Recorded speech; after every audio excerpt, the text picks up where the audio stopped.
Hello, and welcome to the Flute 360 podcast, where we incorporate a panoramic view of flute-related topics. I am your host, Heidi K. Begay, and this is episode 39, an interview with Dr. Joel Love. Today's episode is sponsored by J&K Productions. They produce all of my episodes, from adding the intro and outro music to editing the audio and all post-production needs. Contact them for your next podcast project at jkproductions.media. Hello, Joey. How are you? Hi, Heidi. I'm well. How are you? Excellent. Thank you for asking. Before we get into the interview, I want to first thank you for giving us your time and your energy for me to pick your brain on the Flute 360 podcast. Oh, well, you're most welcome. It's my pleasure to be here, and I'm looking forward to talking to you. Perfect.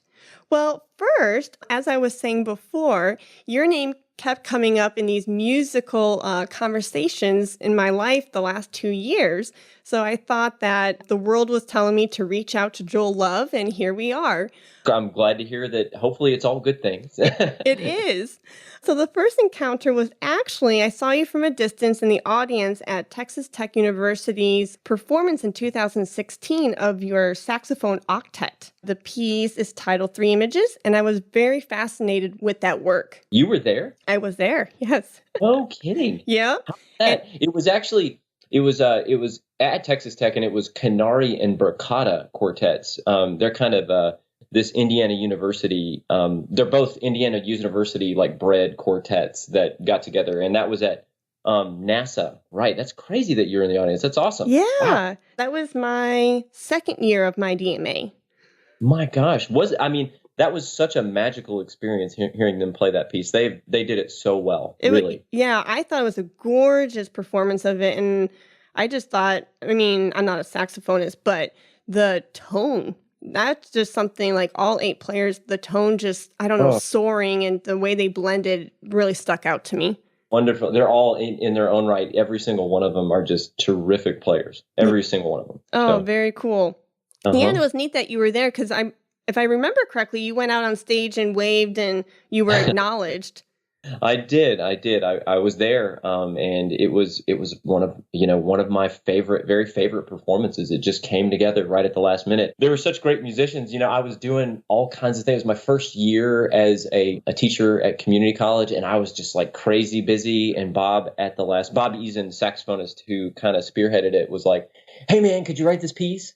Oh, and basically I had like only 2 or 3 weeks to write this 10-minute piece, and they had like maybe 2 rehearsals to put it together, and man, they just knocked it out of the park. And I didn't think anyone would like the piece. I thought it'd be like people are like miniature forms and very beautiful, accessible music, and people seem to have really liked it. Yeah, the second movement, if I remember correctly, was my favorite.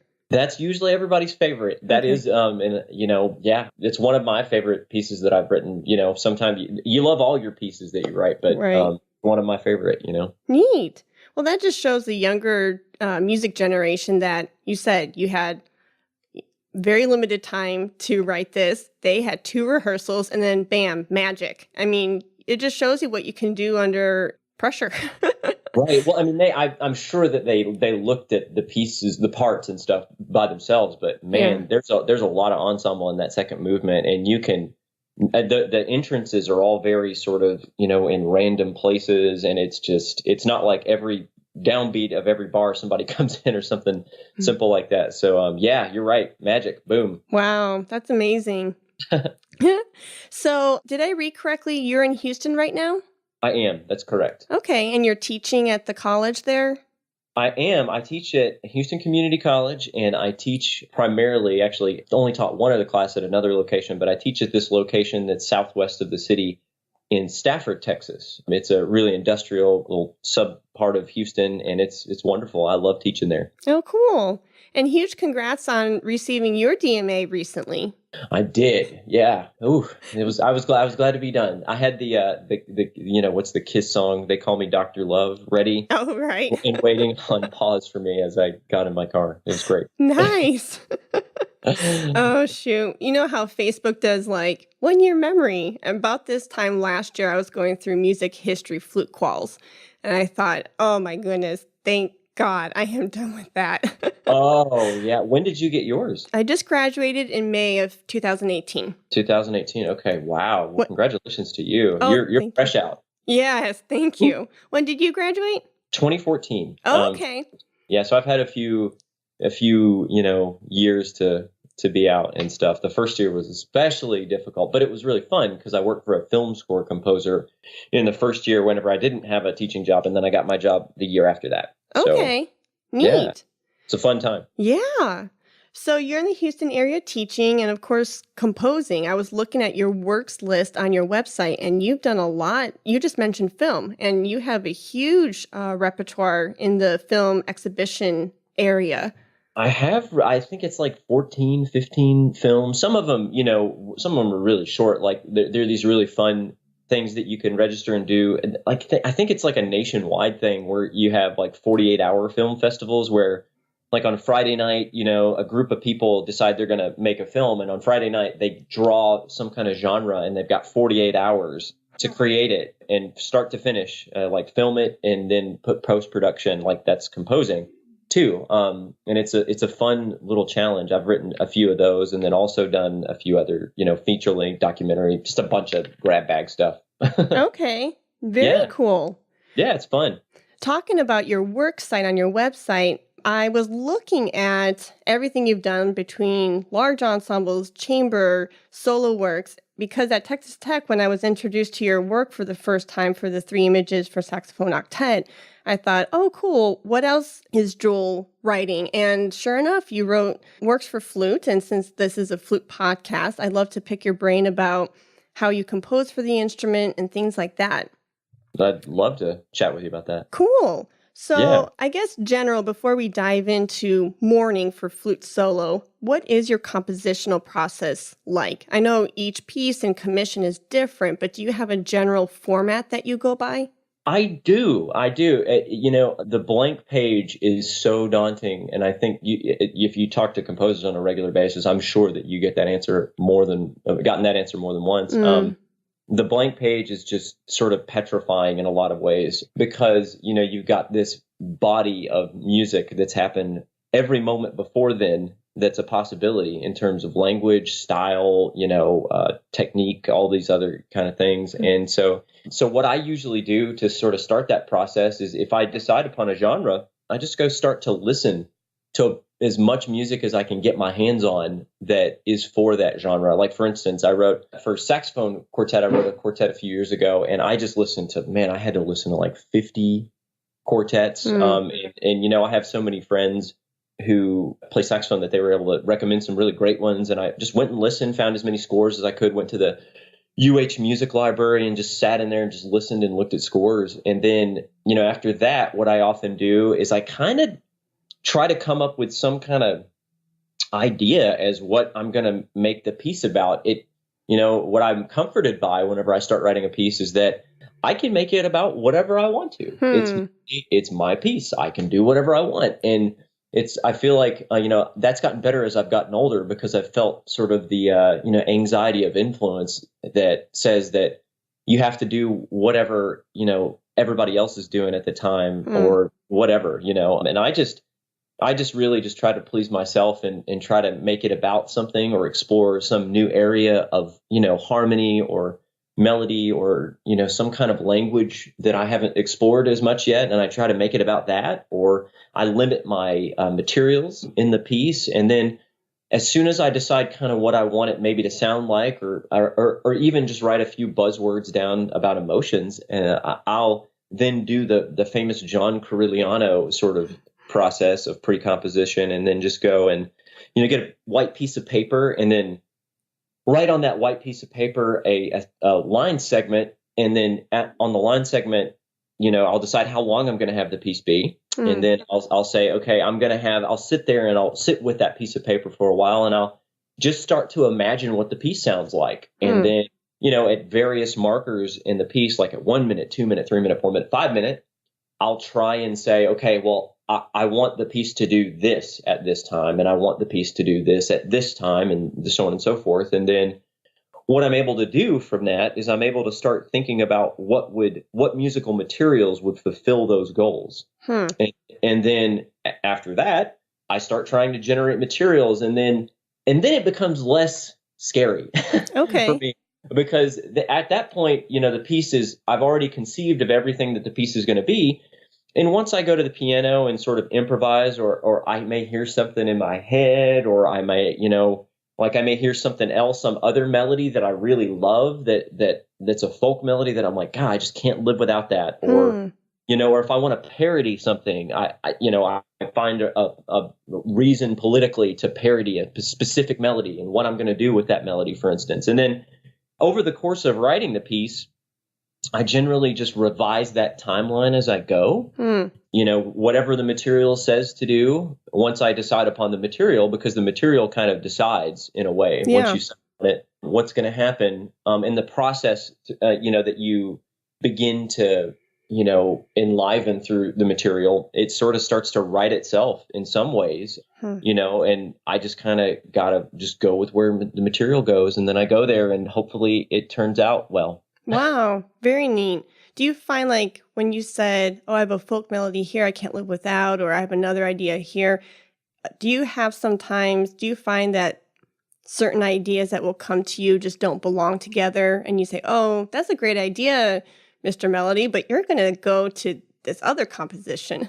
Yeah, all kinds of stuff like that. I mean, like, I'll even try, early on in my days, I would experiment with, I'd try to begin like 3 or 4 little pieces at the same time. And then I would experiment with having one idea and then just taking one of the other ideas and just putting it, like literally copying it, pasting it into another file, and just changing some stuff and being like, that doesn't work. And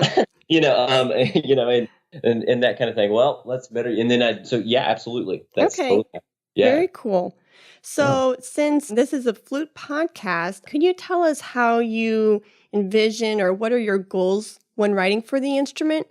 I think the flute is a beautiful instrument that has a lot of potential in terms of what it can do expressively. And I used to actually play the trumpet, a wind instrument, before I got into playing the piano in college. And I kind of miss it in some ways because there's so much connection that you get with the instrument by blowing wind through it. The piano is a percussion instrument. Now there's this wonderful art of catching a pitch, sort of like on its decline, and, having singing tone in the piano. And that's a completely different thing. But man, it's so visceral what you can do with the flute, right? There's a wide range of sounds you can make. Like, you can make whistle tones, you can make residual tones, you can produce a really visceral sound by singing pitches while you're playing. That sounds very sort of gnarly in a very beautiful and angsty way. It's an extremely agile instrument. It's capable of doing some insanely difficult things that are just, I mean, I wouldn't even imagine beginning to play some of the stuff that flutes play on a trumpet. Yeah, true. I mean, it's just crazy. And then there's just, the instrument has a broad range of timbre available to it too, and there's subtle differences throughout the range that make for such a wonderful change, in the narrative of the music. So, what do I try to keep in mind? My goals, whenever I write for any instrument, I generally try to make it as close to idiomatic as possible, meaning that it's not like, for the piano, you're not going to write, planing 11ths or something in both hands, because that would be very difficult for a good many people to play. Just like there are certain trills that you don't want to do probably on the flute because it uses certain fingerings that, like, you don't want even though there's a wonderfully beautiful sort of quality to the low register of the instrument, it's not particularly punchy. And I wouldn't want to see musical material that needs sort of punch and like a sharp edge. Wouldn't put it in the low range of the instrument probably, because I don't know if it would be effective for that. I would put it somewhere else. So those are the kinds of things, that I usually think about whenever I write music, and it's just in general. And so, no, that's great. And I think that's a great segue into your flute solo piece titled Mourning, when you were talking about how the flute has all of these timbre, tone, color capabilities, and the singing and playing. There's a lot of that, plus extended techniques in this piece, Mourning. So can you tell us a little bit about why it was written and just the general gist of it? Yeah, I'd love to. So the piece was written, I can't remember the exact year, but it was I believe it was 2008. Yeah, you have here in the program notes 2009.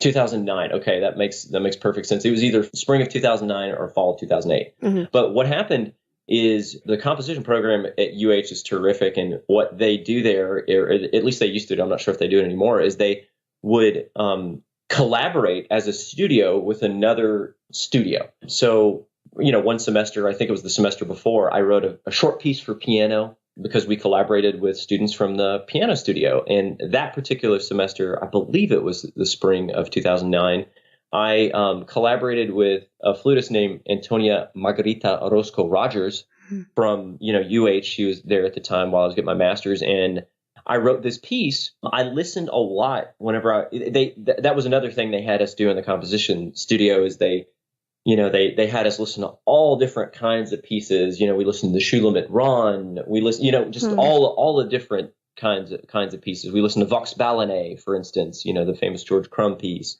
And so I started to become aware of all of these really, really exciting techniques that can be used when writing for flute. And so in my piece, I had a friend named Brandon Marshall, who was a really, really brilliant guy in high school. And he kind of got mixed up with some wrong crowd after he left high school. And he winded up, kind of having some problems with addiction. And then he unfortunately overdosed. And so, I kind of was thinking about him, whenever I wrote this piece and I actually named the piece Keening at first instead of Mourning. But I kind of thought that people would be like, what does that mean? So I changed it to Mourning, and it's not quite exactly what I meant for it to be in terms of the title. I think Keening fits it better, but Mourning more people recognize. But Keening is just whenever, like you can imagine, somebody goes in front of the Wailing Wall and they just sort of lament whatever it is they want to lament. And so whenever I was thinking of this piece, I was thinking of it as being just a very, very poignant lament at some kind of loss. And my loss was one of my good friends, Brandon Marshall. Oh, I'm so sorry to hear that. Oh, well, it's been quite a long time, but yep, addiction really is a problem, and it'll get you if you're not careful. Yeah. Well, I figured something, I didn't want to jump to conclusions, but I figured something traumatic had happened in your life or somebody else's life just because of the program notes saying this piece is meant to express the range of emotions and actions that may occur during the process of mourning: sadness, anger, despondence, sighing, sobbing, wailing. And I'm sure all of us, myself and the listeners included, there's moments in your life where you want to sob, wail, sigh because really something should. happened. And you should, because it's a release of toxins, and your body needs to get rid of that and process the loss or process the anger or whatever you're going through. Absolutely. Yeah. Well, thank you for being candid about that. And that's one of the reasons why I started this series, was to tap into composers' minds and see the background of what's happening going into these works, because we just see, title Mourning, composer name Joel Love, 2009. And just to make that connection, especially for the younger musicians, just to say, you're a human being playing the piece as a performer, and a human being wrote this piece. Joel Love's the human on the other side, and he has his, and he's alive. Yeah, he has his own experiences, and then we are playing it for humans in the audience. And I think so many times, like, I don't know whether it's performance anxiety or just not, whatever the case may be, sometimes we forget that human element. And I think just hearing composers and you being so candid and honest and saying, I went through a loss and I'm putting it out there, and I think that's beautiful in a weird way. Well, I think I agreed. I think it is a little morbid that we sort of share in this sort of ability that we have as humans to express our emotions very, very deeply. And I think it's a great gift that I have to me in my life, in that I have the ability to sort of enter into this place where I can make peace in a very deep way with things that happen to me. I mean, we all go through adversity in life, and it's inextricable from it. It's just part of it. And so I think we're just so lucky as musicians to really get the chance to be able to have an immediately gratifying release after doing the work that is also rewarding, to present something to the world to share in this sort of experience that we all have together. It's really beautiful. I totally agree. I don't know what I would do if I was like a CPA or, some accountant, something very computer or numbers oriented job. I mean, I don't know if like my release would have to be exercising or some kind of cardio I still like cardio and running and things like that, but it makes you wonder, like, what would I do without having that creative outlet? I know. It's so important. Like I play the piano more than anything as far as my musical, I'll play Chopin whenever I get sad, or if I feel particularly happy, I might sit down and play the blues or something. But yeah, I totally agree. I mean, it's just like I get to every day just here, let me just de-stress real quick, instantaneously. Yeah. It's great. Yeah, it's a little escape. So is there anything in Mourning specifically, like your program notes are very thorough and detailed. Is there anything that you want to throw in there? Is there a little edit or anything that you want to comment on the piece?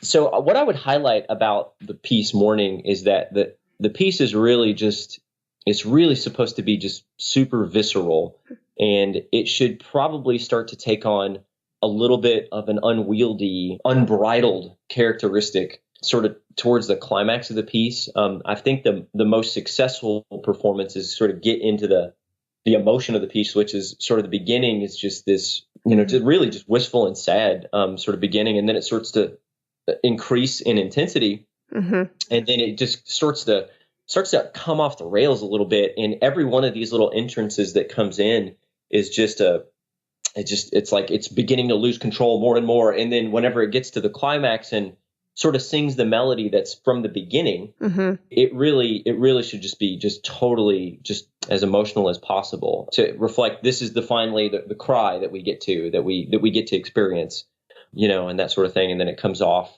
emotionally back from where it came. It's kind of ABA form. Yeah. That's what I would say most of all, is that the people who perform this well really, really get into the just sort of like conflicted sort of back and forth that each one of these little snippets of music that happens between all the little rests there. So yeah, and they just keep coming, and it's just like it comes in waves and it gets faster and faster until the climax. You know what I mean? Yeah, no, that's great. If anybody is looking for an unaccompanied flute solo piece for their next recital or program, whatever the case may be, I highly recommend this piece just because there's a lot of neat extended techniques, and just like what Joey was saying in the beginning, how it's almost like what you mentioned earlier, a lament, and you can just hear someone sobbing, and then it comes back to that sobbingness at the end. But what I like about this piece too is it really pushes you as a performer, because there are a lot of low notes, and it's going all the way down to our low end B. And so to really pull that off, but I think it's great to have that low register, because when you think of wailing and sobbing, I mean, you're sad, and sad is down. So, so I thought the range was great. And then, like you said, in the climax, when it's really screaming out, I mean, we're at the full end, high end of our instrument too. So there's a lot of great things that you're asking the performer to do, and pushing us technique-wise and interpretation-wise too. Yeah. Well, thank you for saying that. I mean, I really enjoyed writing the piece, and all these, like you said, all the little extended techniques, like moving from a normal tone to a residual tone. And, the bends are obviously kind of an extended technique, and singing while playing. So, yes. Yeah. Very cool. So if somebody was wanting to program this, do they purchase it directly through you? This piece, probably they'd want to contact me. I guess I could give it to Sean Murphy, who publishes all of my other music, but it's more saxophone and wind ensemble through him. So, but he publishes everything else too. But just go ahead and contact me until I get it over to him, and I'll probably try to do that sometime over the break. Great. Perfect. Yeah. So for the budding new composer, what advice would you give to him or her? I would say to just do as many things as possible and really just enjoy doing as many things as possible and having the time to do as many things as possible. Like, for instance, whenever I was in my undergraduate, I went to like sort of my local school, which was a great school. I was very lucky. Lamar University was where I did my undergraduate, and it was in the local school in town. But there were a couple of advantages. An education-based school, and so and that was good because there were a lot of opportunities for me to do a lot of different things. For instance, since there weren't like a lot of performance majors there, I was able to kind of float between a lot of different ensembles and get a lot of really valuable experience playing in the big band, singing in the a cappella choir, playing in the wind ensemble, playing in chamber groups, and then the small university had also a radio and television and film department, and I was able to, go meet filmmakers there and write, some of my first works for film. Were very, very, very, very important for me to be able to make connections. And so it's just really what I would say to young composers is, know your craft, obviously, and do your theory homework and do your oral skills homework. It is super important for you to have those skills. I mean, because if you think about it, if you can't dictate a melody that someone's giving you with all these nice parameters, how could you dictate one that's coming out of your head? Yeah. Or any other thing. But yeah, so I would say first, music theory and oral skills, kind of make sure those are solid. And then once you have those, just start taking people to coffee in the department. Buy coffee for every single person in the department and ask them if you can write them a piece. Wow. And you know what's going to happen? You won't have to ask every single person. Eventually, you're going to make friends. And then you're going to have those friendships for the rest of your life. And those people, if you do a good job and really try to write them a good piece, the best one you can write, they're probably going to ask you maybe to write another one at some point. Or, they're going to say, hey, this guy wrote me a really awesome piece. And they're going to talk to their friend who's a bassoon player. And then as soon as it's going to be like, dude, that piece is cool. I want you to write me one too. Yeah. And then you're going to have a body of pieces. Just experiment with what you're doing too. And don't just write sort of the same thing over and over. Try to always have a new goal in mind with your pieces of some kind. It's okay to repeat syntax or like a chord progression that you really, really just love or something like that. But try to do something new with your pieces every time, even if it's just one small thing. That's great. And so much of what those tips and suggestions you gave could be applied to everything. I mean, just what we do as teachers, try to express or explain that concept in a different way, because Joey and Heidi are two totally different students and they might need it twisted here or there to make sense for their brain. Or try to, as a performer, try not to always play in a symphony or as a soloist, but maybe go out and perform in some art exhibition and do improv or, so I think that's really great how those lessons that we learn in composing or performing or teaching can be applied to any area in life. Yeah, I mean, life is, about relationships and doing a great job and really trying to better yourself all the time and not sort of resting. And so, not being restless, but, just, trying to better yourself. That's all we're trying to do here, Yeah, not letting that imposter syndrome sink in and that's a big thing. That's a real challenge too. Once you reach a certain level of success, you're like, man, why haven't I feel like I've made it yet? Right. or like, man, my piece isn't good enough or whatever. Just, you just gotta go with it and enjoy what you have and just keep working. Yeah. That's how I felt after graduating in May with my DMA. I thought that there was going to be this moment like, oh yeah, big check. And, off my to-do list. And it was the opposite. I felt so, not inadequate, but I felt so lost because I was like, okay, why do I not feel complete? It felt incomplete to me just because I knew how much I didn't know. And it felt like now the world was mine. I could do anything I wanted, but it's like, where do I start? Because, being a student, you're told, well, here are your classes and here are your papers and projects. And once that's gone and you're self-employed, you get to make your own, which was kind of cool. But at first it was scary. But Oh man, it's kind of like the beginning of a piece for me in that way, like really, whenever you don't have anybody telling you what to do, yeah, it's like possibilities are endless. And it really, again, I think similar to your situation, similar to composition, similar to many other things. The first step is just to begin to try to figure it out, and to do things and not be petrified by it. It's really hard though. I mean, I felt similarly once I got done with my doctorate. I was like, golly, what do I do now? Right. And then I got, a job at a church playing piano. And then I got this job working for Graham Reynolds, who is a film score composer in Austin. And then, just everything, was really tough, and I had to really, really work after it. But, it can happen. So it's hard. Yeah. And I think it's good to be candid and very open. And I try to be as much as I can with my listeners, only because I don't think these things sometimes are talked about openly, because in the whole professor-student relationship, you don't get, most of the time, some of my professors were very, very candid with me, but sometimes you don't get that personal side. And you think, oh, maybe there's something wrong with me. But when you hear other people having the same experiences, then you're just like, oh, okay, I just need to chill out. Like, this is life. And, right. It's part of the experience of doing this for everybody. And so, it is. You're right. It's just life. And it's hard because, getting inside of that personal space, there are obviously pros and there are some cons with teachers, and personalities are tricky. So, I mean, it's a difficult thing. It's a difficult thing to talk about, but I think we should. I think we should try, and especially if we're in education, to grapple with these challenges that really do plague all of us in this field. So it's kind of like that iceberg analogy where you only see the top of the iceberg sticking out of the ocean, and you just see this person, oh yeah, tenure track, oh yeah, no problem. And you don't see all the...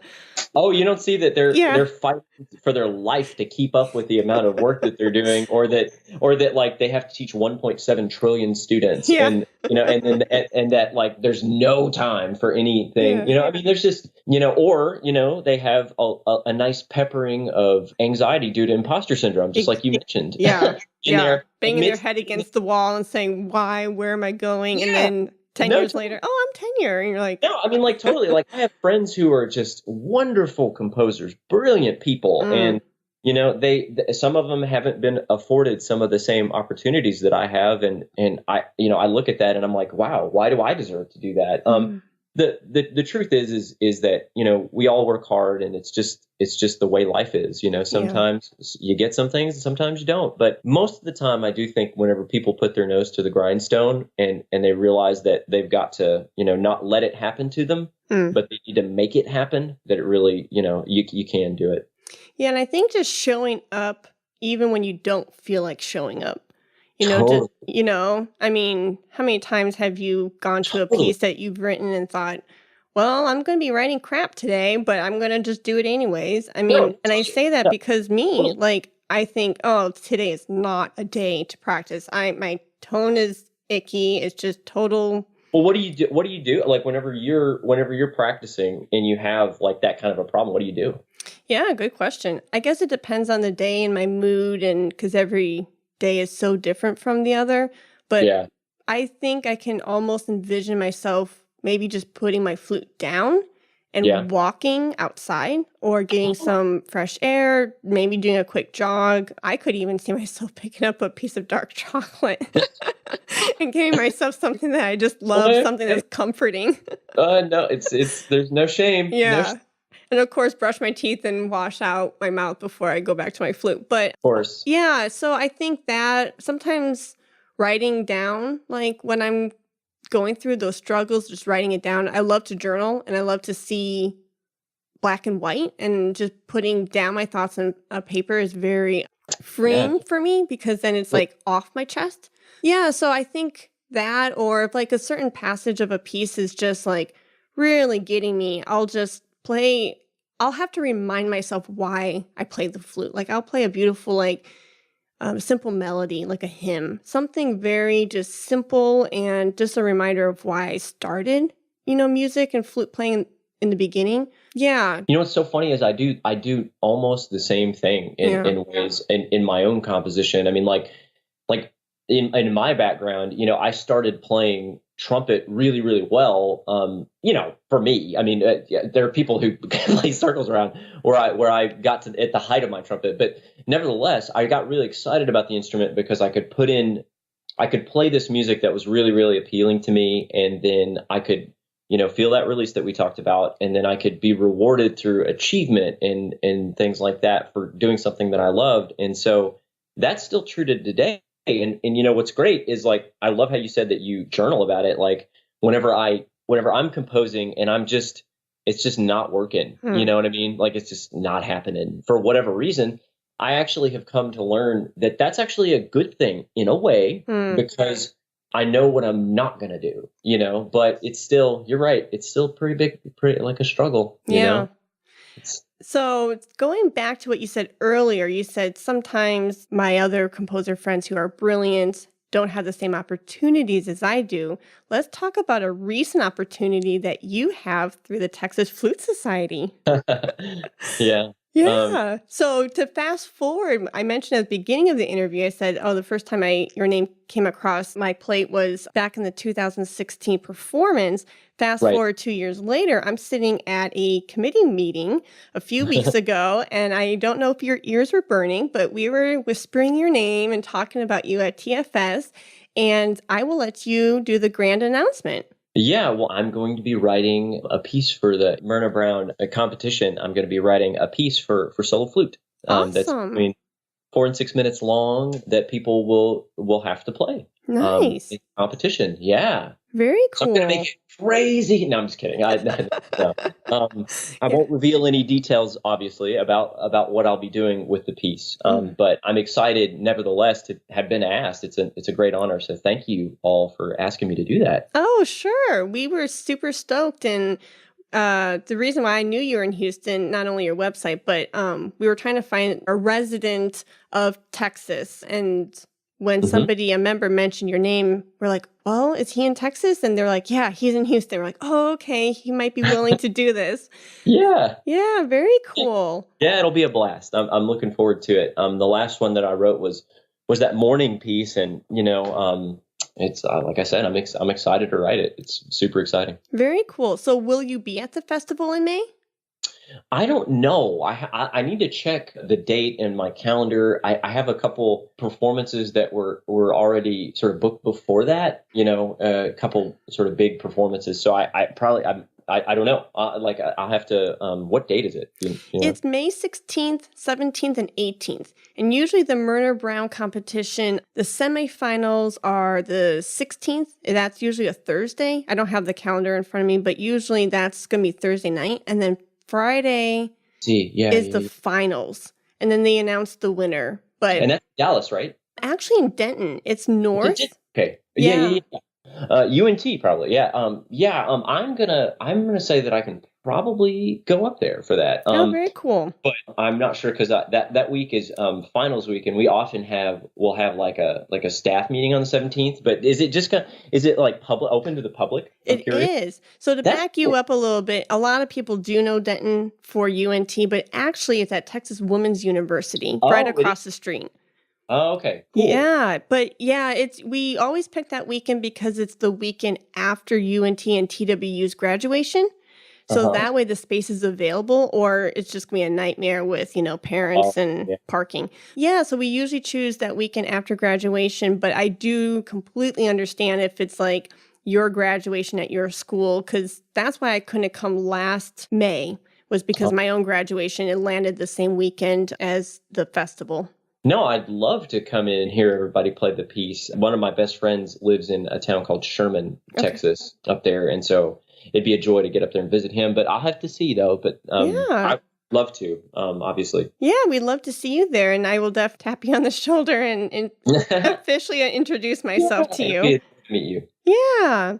So any last comments or suggestions for the composer, educator, performer, fellow musician, anything you want to get off your chest? Oh man, just hang in there. Hang in there and keep at it. I totally, and I'm sure you can share this sentiment too. It's hard work, but it's worth it. If you stick with it, It's an endurance contest, for all of the young folk out there who are trying to make it happen. I mean, somebody said it to me at one point. It's an endurance contest, and they were right. Yeah, it is. Yeah. I think that was the beginning of one of my degrees too. I remember a mentor saying it's not a sprint, it's a marathon, and you have to pace yourself so you don't get too tired too quick. Yeah, or hurt yourself. Burnout. Yeah, if you practice for 9 hours a day, all of a sudden, you might hurt yourself. Right? Yeah, literally and figuratively. Right, your mental health. Yeah. Shoot. Okay, cool. So, hey, Joey, anything you would like to share for the pick segment of the show?